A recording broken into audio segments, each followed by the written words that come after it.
في عالم مليء بالتحديات، الأزمات والخسارات، هل يمكن أن يكون مجرد تغيير طريقة التفكير هو مفتاح النجاح؟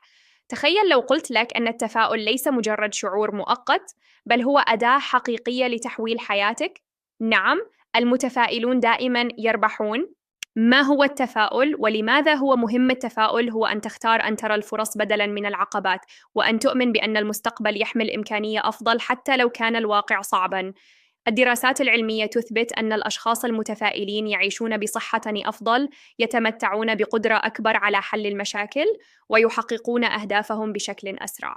التفاؤل لا يعني أنك تتجاهل التحديات، بل يعني أنك تواجهها بعقلية البحث عن الحلول. هل فعلا يغير الحياة للأفضل؟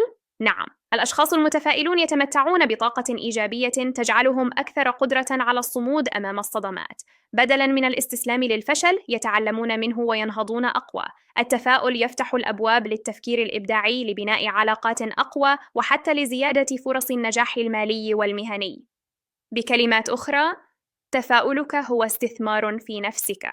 كيف أكون متفائلاً رغم التحديات؟ 1. غير حوارك الداخلي، توقف عن قول لا أستطيع وابدأ بسؤال كيف أستطيع. 2. أحط نفسك بالإيجابيين، الأشخاص الذين يدعمونك ويشجعونك يعززون تفاؤلك. 3. ابحث عن الدروس في كل تحد، بدلاً من رؤية المشكلة ابحث عن الحكمة فيها. مارس الامتنان يومياً. كتابة 3 أشياء جيدة حدثت لك يومياً تعيد برمجة دماغك للتفكير الإيجابي. التفاؤل ليس رفاهية، إنه أسلوب حياة. لا تنتظر الظروف لتتغير، غير نفسك أولاً. ماذا عنك؟ ما هو الشيء الصغير الذي يمكنك أن تبدأ به اليوم لتكون أكثر تفاؤلاً؟